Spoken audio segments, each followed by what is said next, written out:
ST कामगारांच्या आर्थिक आणि महत्त्वाच्या प्रश्नांची सोडवणूक होत नसल्यामुळे अनेक कर्मचारी संघटनांनी आजपासून राज्यभरात आंदोलनाचा पवित्रा घेतलाय।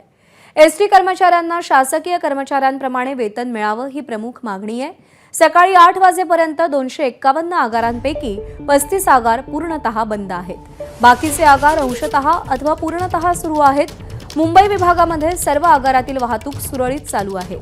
ठाणे विभागातील कल्याण, विठ्ठलवाडी आगार मात्र पूर्णतः बंद आहे। पश्चिम महाराष्ट्रात कोल्हापूर आणि सोलापूर विभागातील वाहतूक व्यवस्थित सुरू आहे, तर पुणे जिल्ह्यातील शिवाजीनगर, वल्लभनगर, भोर, सासवड, बारामती आणि तळेगाव ही आगार पूर्णतः बंद आहेत। सांगली जिल्ह्यामध्ये मिरज, जत, पलूस ही आगार पूर्णतः बंद आहेत। तसंच सातारा जिल्ह्यातील कराड, वडूज आणि महाबळेश्वर ही आगारही पूर्णतः बंद आहेत। तिकडे उत्तर महाराष्ट्रात खानदेशात नाशिक जिल्ह्यातील नाशिक, पिंपळगाव, पेठ ही आगार, तर जळगाव जिल्ह्यातील भुसावळ, 40 गाव ही आगार पूर्णतः बंद आहेत आणि बाकीच्या ठिकाणी वाहतूक सुरळीत सुरू आहे। दरम्यान एसटी कामगारांच्या या संपावरती एसटी कामगार संघटनेचे संदीप शिंदे यांनी काय प्रतिक्रिया दिली पाहूया।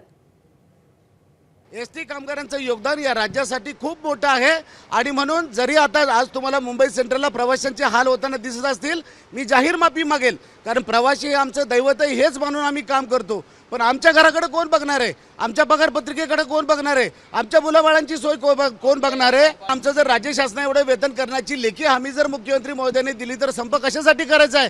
लगेच आमची लोक गाड्यावरती बसतील आणि कोकणला सगळ्या लोकांना गणपती बाप्पाच्या सेवेला घेऊन जातील। आम्हाला लोकांना त्रास द्यायची अजिबात मानसिकता नाही, भावनाही नाहीये, केवळ आमच्या पोटाला आग लागली आहे म्हणून हे आजचं आंदोलन आहे। एबीपी माझा, उघडा डोळे बघा नीट।